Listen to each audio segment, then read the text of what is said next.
ditambah lagi Pak, saya belajar neuroscience. Bank Indonesia luar biasa memberikan saya kesempatan untuk hal itu. Banyak hal-hal secara logik yang nggak logik di kepala kita sehingga kita nggak mau belajar Pak. Males duluan. Dikotominya bahwa wah ini masalahnya ada bertentangan dengan agama, bertentangan dengan budaya B. Bayangin Pak, Google nggak ada gitu-gituan Pak. Pokoknya dia dicolok dia masuk, dia dicolok dia masuk. Semuanya diserap. Semua diserap. Dan begitu informasi begitu masuk begitu banyaknya, kita mau ngapain kan lebih gampang. Nah sekarang kita mau ngapain gimana nggak gampang, susah karena nggak ada datanya kawan-kawan. Betul. Jadi sekarang memang otak kita lambat nyerapnya karena kita nggak terbiasa. Dan saya tahu bagaimana cara baca buku cepat. Saya tahu bagaimana cara ngetik cepat. Saya tahu bagaimana cara bikin video baik. Ya tapi kan dikejar juga lah Pak. Bagaimana enhance otak kita ini supaya jalannya juga semakin lama dikejar gitu Pak. Ya. Saya percaya teman-teman, ini udah keluar asap Pak Edward. Kalau bisa keluar api nih ngomong nih Pak, udah pusing juga kepala Pak. Karena otak kita, saya pikir kita terbatas, padahal sebenarnya tidak. Masa sih? Cuman masalahnya, Anda coba pengusaha bayangin yang selama ini jalannya kalau mobil tuh gigi 1 doang Pak, nggak pernah pindah ke gigi 6. Ada gigi 6? Ada Pak, gigi 7 ada Pak Ferrari. Jadi kalau kita cuma pakai gigi 1 Pak, jalan gigi 1 terus Terus apa sih? Pasti. lama kan kerjanya. Lama Pak, itu jalannya nggak bakal bisa mencapai 140 km per jam. Jadi dipindahin lagi gigi 2, tapi masuk gigi 1 dulu. Pasti harus. Oke, yang luar biasa Pak, kemarin saya dengar Ferrari itu di gigi 6 Pak, lampu merah nggak digas, nggak mati Pak mesinnya Pak. Kan logikanya kalau mobil masuk di gigi 6 berhenti, mati dong Pak mesin. Mana kuat? Nggak kuat dong Pak, Ferrari tidak Pak. Boleh. Makanya sensasinya orang-orang bilang Ferrari mahal, tapi teknologinya beda. Jadi banyak hal Pak yang saya sekarang udah kayak apa ya, curiosity. Saya makin lama makin penasaran, apalagi nih yang saya ketinggalan. Jadi kalau bisa saya mau tahu lebih banyak hal. Karena di dunia industri, kita kan pengusaha. Ya. Jadi bagaimana kita mau menang di industri 4.0 yang katanya perubahannya begitu drastis, milenial yang begitu banyak, teknologi yang begitu canggih, tapi kita masih pakai fax Pak, ngirim datanya.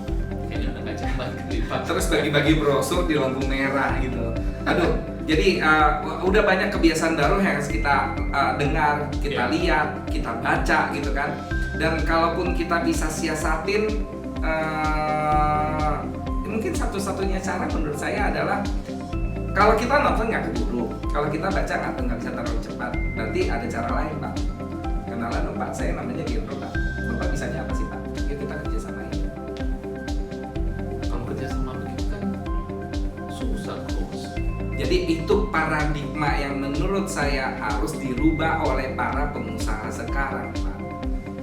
Jadi pengusaha sekarang, pengusaha dulu Pak, itu nggak mau Pak bagi-bagi gitu Pak. Iyalah, untuk apa? Nanti Kok gue bisa cuan ditelikung. sendiri? Iya, belum itu. Ya terus udah gitu kalau kita bisa cuan sendiri kenapa kita mesti bagi-bagi?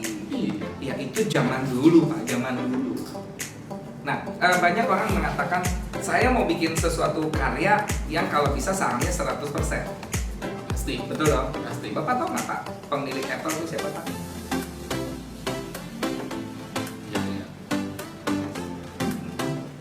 Orang mungkin taunya Steve Jobs, betul kan? Udah depan ngomong Steve Jobs. Betul kan? Orang tahu itu namanya Steve Jobs. Tapi Bapak tahu nggak Pak berapa saham yang dimiliki oleh Steve Jobs di Apple? Nggak tahu. Kurang dari 1%. Dan nilai 1% itu sejumlah lebih dari 200 triliun rupiah. Lah, yang penting kan kita ngukur diri kita kan. Kita mau berapa? Sekarang Jack Ma yang katanya aset Alibaba-nya sudah mencapai 6.000 sampai 7.000 triliun. Berapa saham Jack Ma? Bapak pernah baca? Kecil. Dia berapa kecil? Cuma berapa? Enggak Pak, di bawah 5%. Ya. Tapi Pak, 5% kali 6.000 itu berapa Pak? 300 triliun. Oke. Benar-benar kayaknya mulai berpikir nih, kita harus kerja sama orang-orang yang That's udah right. Jadi kalau sekarang kita mau 100% sendiri, uang Anda kurang banyak, ilmu Anda kalah banyak, otak Anda cuma satu, tangannya cuma dua, kerjanya sendiri. Zaman Wah, udah Pak. beda, caranya juga harus udah beda. Kalau kita balik ke Avengers sedikit ya Pak ya, udah nggak zamannya Pak perang lawan musuhnya sendiri-sendiri. Enak banget tuh. Betul. Dan masing-masing jago di bidangnya tuh. Lain-lain Betul. Analogi Wow. itu sangat luar biasa menurut saya. Jadi sekarang kita harus mulai kolektif mencari kekurangan puzzle-nya kita. Betul. Jadi kalau saya bicara tentang teamwork, kayaknya teamwork udah lewat kita. Jadi kalau bukan tipe apa? Kolaborasi. Nah, Bedanya? apa bedanya gini? Kalau teamwork itu menurut saya di satu organisasi kita harus mencapai sebuah tujuan, kemudian kita bekerja sama dengan orang-orang di dalamnya. Betul. Satu tujuan. Kolaborasi tujuannya agak berbeda, walaupun sama. Contoh, Google kerjasama dengan PayPal, kerjasama dengan Alexa. Google tujuannya apa, Pak? Pencarian data. Alexa adalah menjual barang. Oh, PayPal jadi adalah sistem pembayaran. Ini kan tujuannya beda-beda. tujuannya beda-beda, tapi saling kolaborasi supaya Membuat- berhasil sama-sama. Membuat tujuan baru. Membuat tujuan baru dan sama-sama sukses. That's right. Kayak ini dong, kalau kita di Indonesia kan kayak contohnya si Ono gabung sama si Gerardo sama si satu lagi Rumahpedia. itu si terang-terangan. Oke. Nah, pada saat mereka digabungin, jadi si Rumahpedia tidak perlu berpikir bagaimana cara sistem pembayaran karena sudah ada Ono. Iya. Ono nggak terlalu banyak berpikir mau jualan apa karena sudah ada Rumahpedia. Kemudian yang nganterinnya ada namanya Ya, Gua saya try. ngerti deh. Bagaimana kolaborasi itu beda sama beda. Jadi kalau kita masih bertujuan sendiri semua, rekrut orang-orangnya expert menurut Anda, kemudian ada bangun sebuah kerajaan, mungkin bisa, mungkin tidak. Tapi kayaknya zamannya sekarang Susah sih balik kayaknya. lagi kolaborasi. betul. Dan kalau kita masih berpikir bahwa kita pengen punya 100, dunianya udah nggak sama. Udah nggak bisa berpikir seperti zaman dulu lagi. Betul. Sendirian, Betul. untung sendiri, Betul. maju sendiri, Betul. kayaknya Mati sendiri Pak, mati sendiri Pak. Artinya nggak sama-sama. dan duluan lagi yang bisa. Ya, jadi saya percaya mungkin inilah saatnya teman-teman pengusaha Indonesia untuk merubah tujuan yang lebih besar. Dengar, coach udah banyak mendapatkan Oke. informasi. Jadi tujuan Itu kita benar. nggak cuma ngejual teritorinya kita sekarang.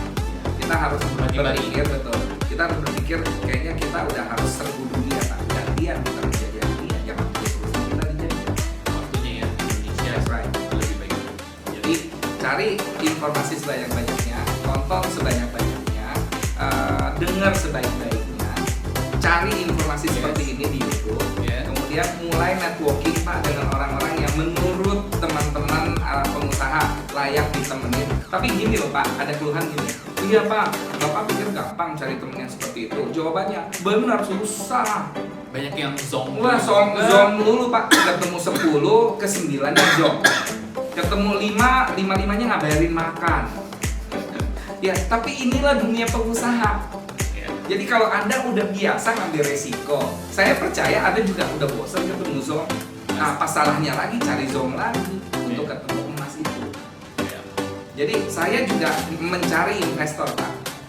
Jadi Yucoach ini kita ketemu beberapa yang punya satu visi yang sama. Mhm. Ya di kepalanya kita kan ada kurang lebih 10, tapi setelah berkomunikasi kayak gitu saya rasa lebih dari 50 Pak. Jadi kalau 50 ketemu 10 oke juga lah, Pak, walaupun kadang-kadang sakit hati juga ketemu yang nggak mau denger Ya, gitu kan, tapi- nggak paham, ya udah nggak apa-apa. Tapi ada hasilnya. Yes, kan? ada 10 dan hasilnya. Jadi saya percaya pada saat nanti teman-teman pengusaha, iya sih ini si Gendro ngomong bener, si Erno ngomong bener, saya mau mulai. Saya mau kasih tahu dulu, selamat ya. Pada saat Anda begitu mulai, sulit. Tapi maju terus. Yes. Maju terus. Yes. Pasti akan ketemu. Dan tonton kita terus di channel ini untuk terus bisa menghadapi semua perubahan ini. Dan kita akan next lanjutin omongan ini dengan lebih mantap lagi. Jadi kita pasti dulu Pak. Semoga kolaborasi kita sampai ketemu.